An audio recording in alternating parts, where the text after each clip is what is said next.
Hello बच्चों, good morning.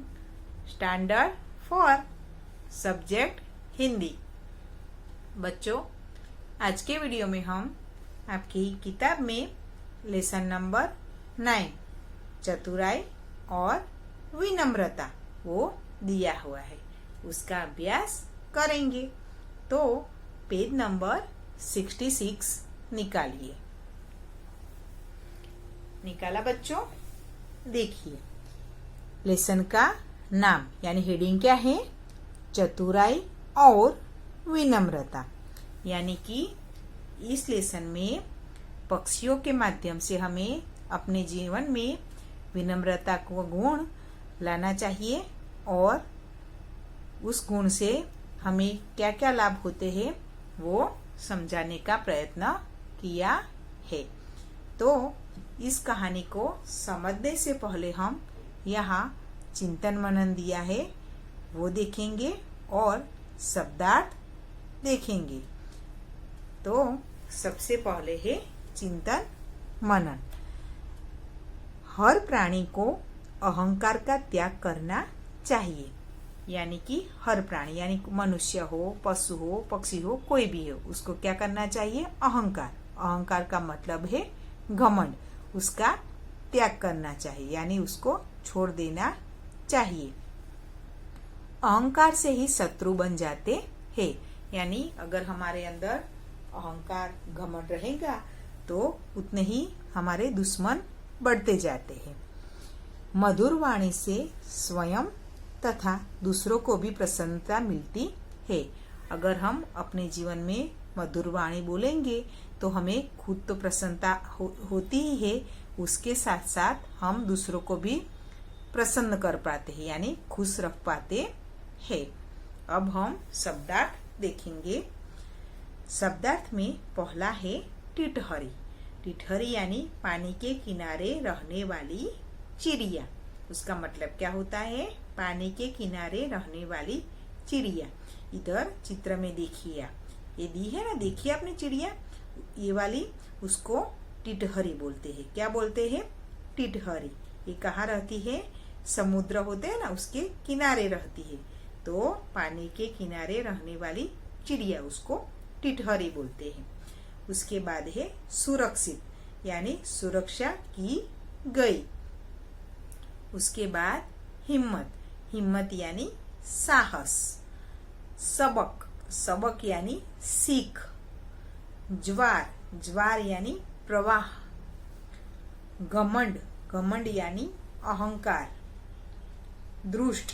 दुष्ट यानी परेशान करने वाला और उसका दूसरा अर्थ है निर्दय। यहाँ दुष्ट के दो अर्थ दिए हैं। पहला है परेशान करने वाला और दूसरा है निर्दय। उसके बाद विशाल। विशाल यानी बहुत बड़ा। विशाल का मतलब क्या है? बहुत बड़ा, लार्ज। तिनका। तिनका यानी सूखी घास आदि का टुकड़ा। अब पीछे देखिए, चतुराई। चतुराई यानी चतुर होने की अवस्था। नम्रता। नम्र होने का भाव। समझ में आ गया बच्चों? आपको ये सभी शब्दार्थ नए पेज पे ये हेडिंग लगाना है। लेसन नंबर 9 चतुराई और विनम्रता। ऐसी हेडिंग लगाकर फिर ये सभी शब्दार्थ अच्छे हैंड राइटिंग निकालकर 1 टाइम लिखने हैं। अब हम लेसन यानी ये जो कहानी दी है वो समझेंगे। समुद्र के किनारे एक टिटहरी अपने पति के साथ रहती थी। समुद्र के किनारे कौन रहता था? टिटहरी यानी ये वाला पक्षी देखा चित्र में, वो वाला। किसके साथ रहती थी? अपने पति के साथ। जब उसके अंडे देने का समय आया तो उसने अपने पति से कहा। जब अंडे देने का समय आया तब टिटहरी ने अपने पति से कहा। क्या कहा? आप कोई सुरक्षित स्थान खोजिए जहां पर मैं अंडे दे सकूं। क्या कहा उसने? कि आप कोई सुरक्षित स्थान शोधिए जहां पर मैं अंडे दे सकूं। आपने पक्षियों को देखा होगा, दूसरे पक्षी होते ना, कबूतर, चिड़िया, वो सब जब अंडे देने का समय आता है तो वो अपना घोंसला बनाते हैं, घोंसला बनाते हैं ना, ताकि वो सुरक्षित जगह पर अंडे दे सके और उनके अंडे को कोई नुकसान न पहुंचा सके। तो टिटहरी ने भी अपने पति से एक घोंसला बनाने के लिए बोला, यानी एक सुरक्षित स्थान ढूंढने के लिए बोला जहां पर वो अंडे दे सके। घमंडी पति ने कहा, यह सुनकर उसके घमंडी पति के उसका पति जो था ना वो बहुत घमंडी था, तो उसने उत्तर दिया। क्या उत्तर दिया? तुम यही समुद्र के किनारे अंडे दो। उसने क्या उत्तर दिया कि आप चित्र में देख रहे हैं, ते उसके पीछे बहुत बड़ा समुद्र है। तो उसके पति ने क्या उत्तर दिया कि समुद्र के किनारे ही तुम अपने अंडे दे दो। समुद्र में हमारे अंडे बहा ले जाने की हिम्मत नहीं है, क्योंकि उसका पति बहुत घमंडी था। यानी तो उसने घमंड में आकर कहा, क्या कहा कि ये समुद्र में हमारे अंडे बहा ले जाने की हिम्मत नहीं है, इसलिए तुम ये समुद्र के किनारे ही अपने अंडे दे दो। ये दोनों ऐसी बात कर रहे थे। यह बात समुद्र ने सुन ली। क्या हुआ? जब ये दो पक्षी ऐसी बात कर रहे थे तब ये बात समुद्र ने सुन ली। उसने सोचा, इस छोटे से पक्षी ने यह हिम्मत कि वह मुझे कुछ समझता ही नहीं। समुद्र ने क्या सोचा, इस सब पक्षियों की बात सुनकर उसको लगा कि ये छोटे से पक्षी की इतनी हिम्मत कि मुझे कुछ समझता ही नहीं है, उसके इतना अभिमान है, इतना घमंड है। उसने टिटहरी के पति को सबक सिखाने का फैसला किया। ये बात सुनकर समुद्र ने क्या फैसला किया? ये टिटहरी का जो पति था उसको सबक सिखाने का फैसला किया कि मैं उसका घमंड उतार कर रहूंगा, ऐसा फैसला किया। जब टिटहरी ने अंडे दिए तो समुद्र अपने ज्वार के साथ उन्हें बहा ले गया और टिटहरी और उसके पति ने लौटने पर देखा कि उसके अंडे नहीं है।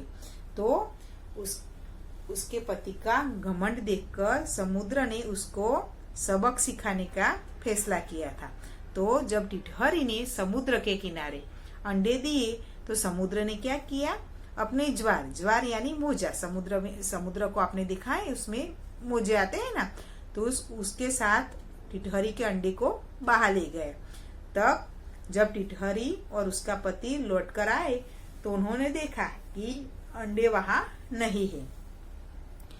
तो टिटहरी ने अपने पति से कहा, देख लिया आपने, आपके घमंड के कारण हमारे अंडे पता नहीं कहाँ गायब हो गए। लगता है समुद्र उन्हें ले गया। तब टिटहरी ने उसके पति से कहा, क्या कहा अपने पति से कि आपने घमंड में आकर कोई सुरक्षित स्थान नहीं ढूंढा नहीं और मुझे यहाँ समुद्र के किनारे ही अंडे देने को बोला। मैंने तो अंडे दे दिए, लेकिन आपकी घमंड के कारण हमारे अंडे न जाने कहाँ गायब हो गए। मुझे लगता है कि समुद्र ही उन्हें ले गया है। मैं मूर्ख नहीं, तुम देखना, मैं इस दुष्ट समुद्र से बदला लूंगा। ये सुनकर उसके पति ने क्या उत्तर दिया कि मैं भी मूर्ख नहीं हूँ, मैं भी इस दुष्ट समुद्र से उसका बदला लूंगा। किस प्रकार से बदला लेने की बात करता है वो? अपनी चोंच से पानी पीकर इसे सुखा दूंगा। क्या बोला वो उसका पति टिटहरी का कि मैं अपनी चोंच में भर भर कर सारा पानी पी जाऊंगा और इस समुद्र को सुखा दूंगा। पति ने घमंड से कहा, क्योंकि जो व्यक्ति घमंड में होता है ना उसको ऐसे ही विचार आते हैं कि मैं ये सारा काम मैं अकेला ही कर सकता हूँ, दूसरे की बस की बात ही नहीं है। तो उसने भी असंभव को संभव करने की बात की कि कोई समुद्र को चोंच में पानी भरकर सुखा सकता है? नहीं सुखा सकता ना। लेकिन वो अपने घमंड में ऐसा कहता है कि मैं चोंच में भर कर सारा पानी पी जाऊंगा और समुद्र को सुखा दूंगा।